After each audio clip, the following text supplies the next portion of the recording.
Thanks, guys. Russ, good to see you. Haven't seen you in a while. Yeah. And thank you to all the musicians. I often jokingly say trying to get musicians together is like herding cats. And I told them, look, I don't have a budget, but we can have some fun. And here they are.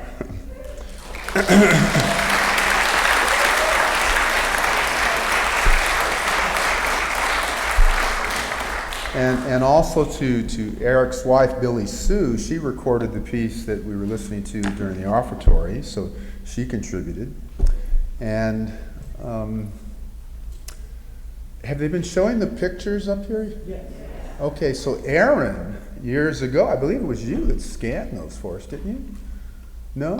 Am I mixing you up with something else? You think Dee did it? Okay. But those pictures that you're seeing are actually part of the article. Now, when you go digitally, you're just going to have text. But when it was published 30 years ago, it included those pictures, so it's quite an addition.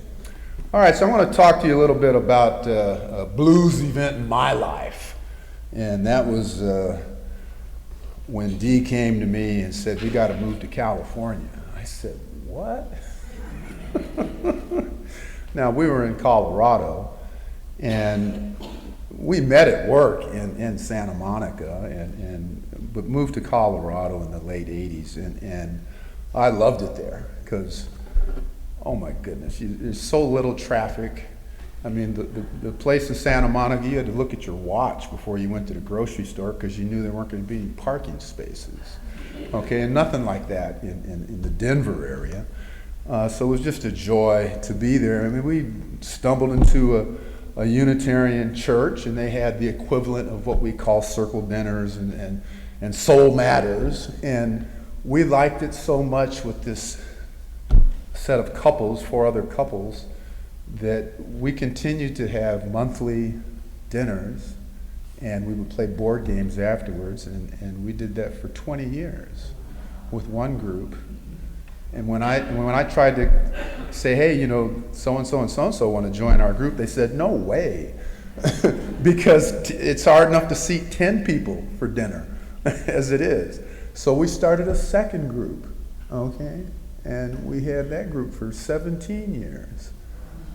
So when Dee comes to me and says, we got to move to California, oh man, that's a set of blues strains that are ringing in my ears personally.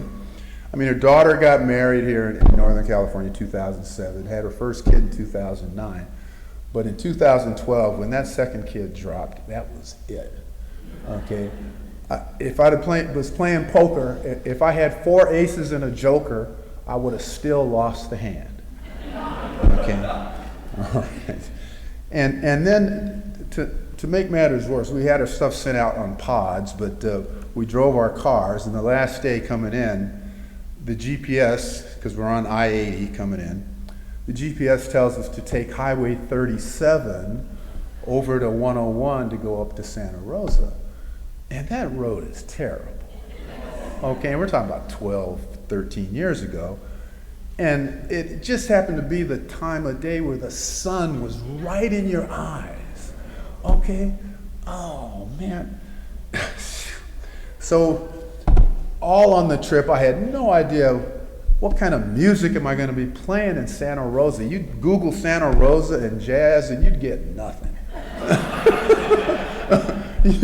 It was all in the city or the East Bay or in the Central Valley. Okay, Santa Rosa, I thought I was going to have to join a Tejana band, a Mexican band or something, because they can groove and they have brass instruments, okay? But I'm thinking, man, what am I doing? All right, and I stumbled into a seniors band, New Horizons. You had to be 55 or older to join, and that's where I met some of these fine gents.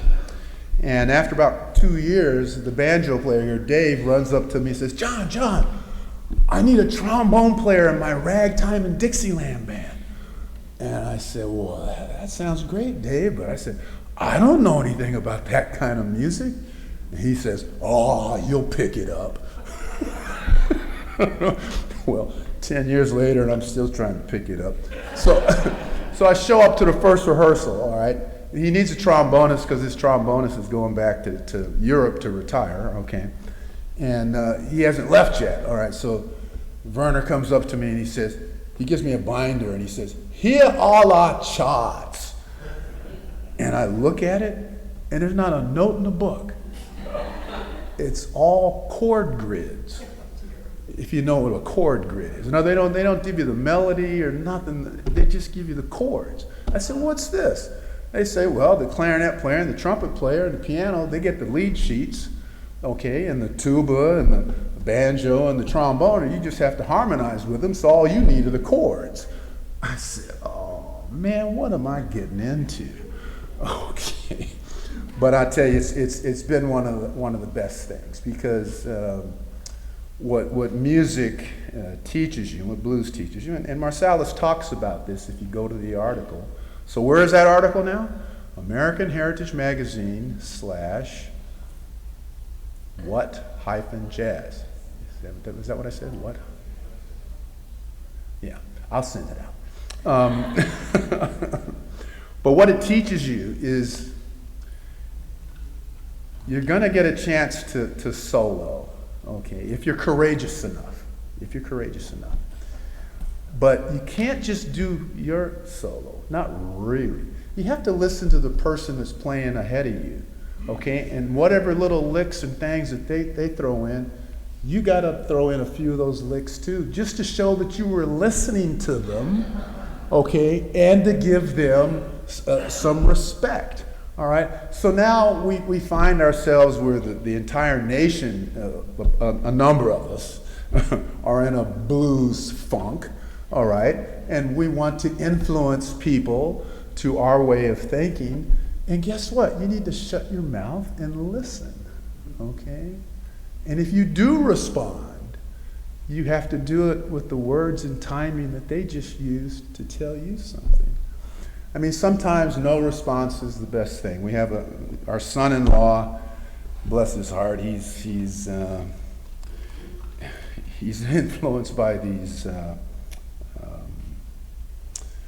conspiracy theories, okay? And when he lays something out, rather than engage, we just don't respond, okay? Okay. Sometimes that has to be the best thing. So my encouragement to you as musicians, if you want to influence the world, okay, it's a pretty big place, right? Well, you better start with yourself, okay? And these are words that we've all heard. So it's like, what are you going to do today when you wake up that's going to be good for you? Not for somebody else. What's going to be good for you? Look, when you're on the airplane, they have an emergency, and the oxygen comes down. Who gets it first? Not the kid or not the old man that's sitting next to you. You better put it on yourself, okay? Or you won't be able to help them, all right? And that's the mindset we have to engage ourselves in now. What am I doing for myself? What food am I going to eat today to make me happy or healthy? What food am I not going to eat to make me healthy and happy? All right. Who am I going to talk to? Who am I going to listen to? All right. We can influence the world, but we have to start with ourselves and be courageous, like a musician launching into a solo, like a bird leaving the nest. Okay. Blues teaches us all these things, and I hope you enjoyed the things that we've had. We got a few more things for you, and you're going to be involved in some of it with Down by the Riverside. But that's all I had to say today, Eric. What do you think?